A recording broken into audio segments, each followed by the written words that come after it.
চলে এসেছি আজকে গার্ডেনিংয়ে আরেকটা নতুন ভিডিও আপনাদের সাথে শেয়ার করার জন্য। আশা করি আপনারা যে যেখান থেকে আমার আজকের ভিডিওটি দেখছেন আপনারা অনেক ভালো আছেন। আলহামদুলিল্লাহ আমিও ভালো আছি আপনাদের দোয়ায়। আজকে চলে এসেছি বাগানে যে শশা গাছগুলো লাগিয়েছিলাম। কিছু কিছু চারা ধৈর্য না রেখেই ভেবেছিলাম যে ওয়েদারটা মোটামুটি ভালো, কিছু চারা আমি বাইরে লাগিয়ে দিয়েছিলাম।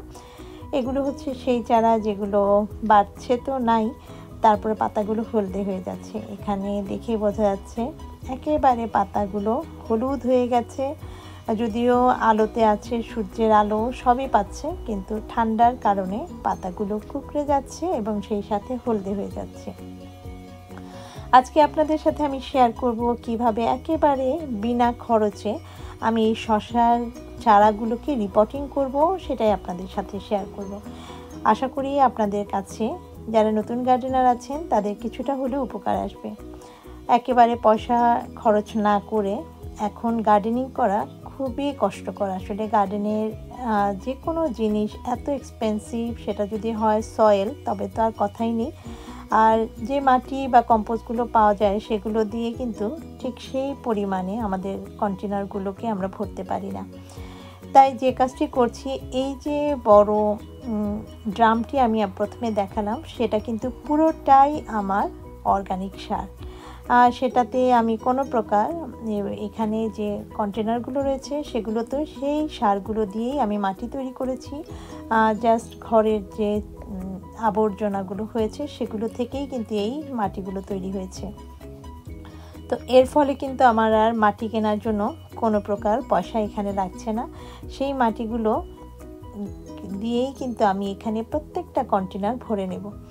আর যে সুবিধাটি হচ্ছে সেটা হচ্ছে আমার প্রত্যেকটা কন্টেনারেই দেখতে পাচ্ছেন গোল্ডেন ডিগার এগুলোকে বলে। এগুলো নাকি মাটিতে খুঁড়ে খুঁড়ে যা করে সেগুলো হচ্ছে স্বর্ণের খনি বের করে। তার মানে হচ্ছে যে আমরা যখন যে গাছগুলো লাগাই সেগুলিকে খুবই হেলদিভাবে বেড়ে উঠতে সাহায্য করে, কারণ এগুলো খুবই এক্সপেন্সিভ। এক একটা কন্টেনারে প্রচুর এসেছে যখন আমি এখান থেকে খুঁড়িয়ে খুঁড়িয়ে নিয়ে প্রত্যেকটা কন্টেনার ভরেছি। এই মাটির যে এখানে যে আমি ড্রামটা তৈরি করেছি প্রায় 5 থেকে 6 মাস সমস্ত কিছু এখানে আছে। এখানে যেমন এগুলো দেখতে পাচ্ছেন, এগুলো আমি গাছের ডাল পাতা যখন কেটেছিলাম উইন্টার সিজনে সেগুলো দিয়ে দিয়েছিলাম। এখনও যেহেতু কিছু কিছু আনামানাম রয়ে গেছে সেগুলোকে সরিয়ে নিয়ে এগুলোও কিন্তু রেখে দিলে কয়েকদিনের মধ্যেই এগুলো কম্পোস্টে পরিণত হয়ে যাবে। এবং তারপরে যে কাজটি করছি সেটা হচ্ছে এখানে আমি গ্রোমোরে কিছুটা কম্পোস্ট নিয়ে নিচ্ছি, তবে খুবই কম পরিমাণে। আর এই ধরনের কম্পোস্ট দিয়ে যদি আমি কন্টেনারগুলোকে ভরতে যেতাম তবে আমার কতটা পয়সা খরচ হতো, যারা কম্পোস্ট কিনে গার্ডেনিং করেন তারাই একমাত্র বলতে পারবেন। আমাদের এখানে এক একটা কম্পোস্ট অনেক ক্ষেত্রে 8 থেকে 9 পাউন্ড, 12 পাউন্ড এবং 25 পাউন্ডেরও রয়েছে। আর এই চারাগুলোকেই আমি এই ছোট ছোট যে নতুন কন্টেনারগুলো তৈরি করেছি সেখানে দেব। এখানে চারাগুলো ঠান্ডার কারণে একেবারে হলদে হয়ে গেছে। এগুলোকে যদিও আমি ছোট থেকে মিডিয়াম সাইজের কন্টেনারে দিয়েছিলাম, কিন্তু তারপরও গ্রিন হাউসে রাখার পরও বড় হয়েছে ঠিকই, কিন্তু পাতাগুলো হলদে এবং কিছু কিছু ক্ষেত্রে এখানে ফাঙ্গাসের মতো পড়েছে আর পাতাগুলো কুঁকড়ে যাচ্ছে। এমতো অবস্থায় যদি আমি এগুলোকে একটু বড় কন্টেনারে ফাইনালভাবে না দিই তবে আর কখন দেব বলেন, কারণ জুন মাসে শেষ হয়ে যাচ্ছে। আজকে জুন মাসের 12 তারিখ চলে গেছে। এখনও যদি আমরা আমাদের বাগানটাকে গোছাতে না পারি তবে এবছর যে অবস্থা দেখা যাচ্ছে সত্যি বলা যাচ্ছে না যে আসলেই আমরা কি করতে পারবো। এখনও ঠান্ডা, প্রচুর ঠান্ডা। গাছে গাছে কিন্তু এভাবে যখন ছোট কন্টেনারে রয়ে যাচ্ছে তখন গাছগুলো বাড়তে পারছে না এবং সময়টাও আমাদের চলে যাচ্ছে। সে কারণেই ভাবলাম যে আজকে এই শশার চারাগুলোকে আমি একেবারে ফাইনালি যে পটগুলোতে দেব সেখানে লাগিয়ে দিই। এখানে প্রথমেই যে কাজটি করছি, আমি এখান থেকে চারাগুলো বেছে বেছে নিয়ে আলাদা আলাদা করে কন্টেনারে দিয়ে দেব। এখানে দেখতে পাচ্ছেন মাথা থেকে ফুল চলে আসা শুরু করেছে, তাই এগুলোকে আর রাখলে এগুলো একটা সময় যে দেখা যাবে যে এগুলো আর বাড়ছে না, কারণ এখনই তার বাড়ার সময় চলে যাচ্ছে। এখানে অনেকগুলো চারা রয়েছে, তাই এগুলোকে আমি এখান থেকে বের করে গ্রিন হাউস থেকে বের করে কন্টেনারটাকে চেঞ্জ করবে এবং তারপরে আবার গ্রিন হাউসে রেখে দেব। কারণ বাইরে এখন যে পরিমাণ ঠান্ডা, তাতে কিন্তু আমাদের গাছগুলো দিয়ে কোনোই লাভ হচ্ছে না। আমি অনেকগুলো গাছ বাইরে লাগিয়েছি এবং প্রথমে আপনাদের সাথে শেয়ারও করলাম সেগুলো কি পরিমাণ ক্ষতিগ্রস্ত হয়েছে ঠান্ডার মধ্যে। এখানে যে কম্পোস্ট সারগুলো, হোমমেড যে কন্টেনারগুলো আমি তৈরি করলাম, প্রত্যেকটা এভাবে নিয়েছি। যদিও প্রায় 10 থেকে 15টা কন্টেনার হবে, তো সময়ের অভাবে সেগুলো না করে 7টা বা 8টা করে আপনাদের সাথে শেয়ার করছি। এবং এরপরে খুব সাবধানে চারাগুলোকে, যেগুলোতে 2টো লাগিয়েছিলাম, এখানেই দেখতে পাচ্ছেন যে এখনও কেঁচো, তো যে কন্টেনারের মধ্যে এতগুলো কেঁচো থাকবে সেখানে কিন্তু ফলনটাও খুব বেশি হবে, কারণ কম্পোস্টটাই হচ্ছে ভার্মি কম্পোস্ট।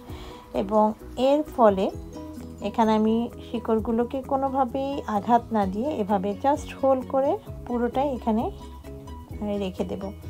এবং তারপরে উপর দিয়ে যে কাজটি করব, এখানে প্রথমে দিয়ে দিচ্ছি, আর এটাকে যে পুরোটা রয়েছে সেটাকে আর না ভেঙে এভাবে দিয়ে দিলে গাছটার কোনোই ক্ষতি হবে না এবং রিপোর্ট যে করলাম সেটাও সে টের পাবে না।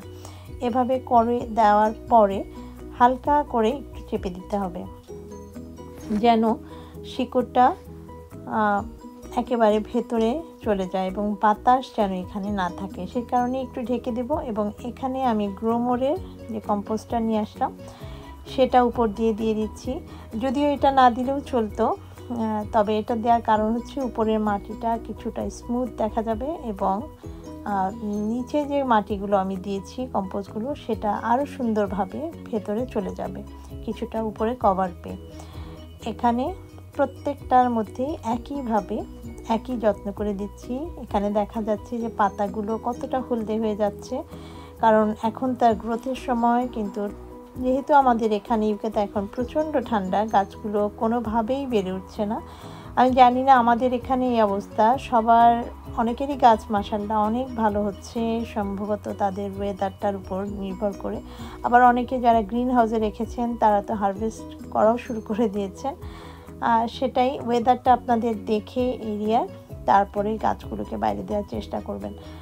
আর যতদিন না সেটা সম্ভব হচ্ছে ততদিন চেষ্টা করবেন কিছুটা হলেও গাছগুলোকে রাতের বেলা ঢেকে দিয়ে, অথবা গ্রিন হাউসে বা কোনো জায়গায় শেড থাকলে সেখানে রাতের বেলা রাখার জন্য। তাতে কিছুটা গাছগুলো বেড়ে উঠবে, কিছুটা ওয়ার্ম পাবে। এখানে আমি একটু চেপে চেপে দিচ্ছি, এই জায়গাটা চেপে দিতে হবে, এখানে যেন কোনো বাতাস না থাকে, সে কারণে একটু চেপে দেয় এবং গাছটা কিন্তু খুব সুন্দরভাবে সেখানে স্টেবল হয়ে যেতে পারবে। প্রত্যেকটা গাছকে একইভাবে দেওয়ার পরে যে কাজটি করতে হবে, উল্টে পাল্টে দেখতে হবে যে কোনোভাবে গাছের মধ্যে পোকা রয়েছে কিনা। আর এখানে যে আমার গাছের মধ্যেও কিন্তু একটু সাদা সাদা দেখা যাচ্ছে। এখানে যখন আমি গাছটা লাগিয়ে দিয়েছি তখন যে কাজটি করছি সেটা হচ্ছে স্টিক দিয়ে দিচ্ছি। আর এখন আজকে যদি ওয়েদারটা ভালো ছিল, কিন্তু সময়ের অভাবে আস্তে আস্তে একটু দেরি হয়ে যাওয়াতে আমি এই 6টার সময় এই গাছগুলো লাগালাম এবং হালকা করে পানি দিয়ে স্টিক দিয়ে দিচ্ছি। অবশ্যই শসা গাছে স্টিক দেবেন, এতে গাছটা ভালো মতো বেয়ে উঠতে পারে উপরের দিকে। এবং যে কাজটি করব সেটা হচ্ছে, এখানে প্রত্যেকটা গাছের মধ্যে কিন্তু মাথার কাছে টপে একটু কুঁড়ির মতো চলে এসেছে, আমি সেই কুঁড়িগুলো কেটে দেব। এর ফলে যে কাজটি হবে, আশেপাশে দিয়ে অনেকগুলো ডালপালা বেরোনো শুরু করবে। এখানে প্রত্যেকটা টব আমার রেডি হয়ে গেছে। এখানে কিছুক্ষণ রেখে এবং তারপর যে কাজটি করছি, এখানে হালকা করে পানি দেওয়ার চেষ্টা করছি আমার গোল্ডেন যে ওয়াটার ক্যানটা রয়েছে সেটা দিয়ে। এখানে প্রত্যেকটার মধ্যে হালকাভাবে দিচ্ছি, বেশি না, কারণ আমি যে কম্পোস্টটা ব্যবহার করেছি আমার হোমমেড, সেটার মধ্যে কিন্তু মোটামুটি একটু লিকুইড ছিল। এখানে খুব সাবধানে দিয়ে দিচ্ছি এবং এখানে প্রত্যেকটা গাছের পাতাগুলোকে চেষ্টা করতে হবে একটু হালকা করে ধুয়ে দিতে, যেন পোকার আক্রমণ না হয়। শশা গাছ কিন্তু অনেক সেন্সিটিভ। এই চারা অবস্থায় যদি গাছগুলো একটু সেটেল হয়ে যায়, তারপরে এখানে আমরা অন্যান্য যে যত্নগুলো আছে সেগুলো করতে পারবো। আর এখান থেকে আমি মাথাটা ভেঙে দিচ্ছি।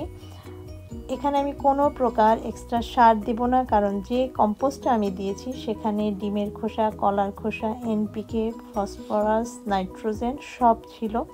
সো আর কোনো সার দেওয়ার প্রয়োজন নেই। তাই বিনা খরচে একেবারে হোমমেড সার দিয়ে আমি এভাবে এই কন্টেনারগুলো তৈরি করে নিলাম। আপনারাও যারা গার্ডেনিং করতে চান, ইচ্ছে করলেই ঘরের সমস্ত কিছু জমিয়ে রেখে এভাবে আপনাদের জায়গা অনুযায়ী গাছগুলোকে লাগিয়ে নিতে পারেন। এখানে প্রত্যেকটা থেকেই আমি মাথাগুলোকে কেটে দিলাম। এর ফলে আমার এই গাছগুলো থেকে অন্যান্য দিক দিয়ে প্রচুর শাখা প্রশাখা বেরোবে।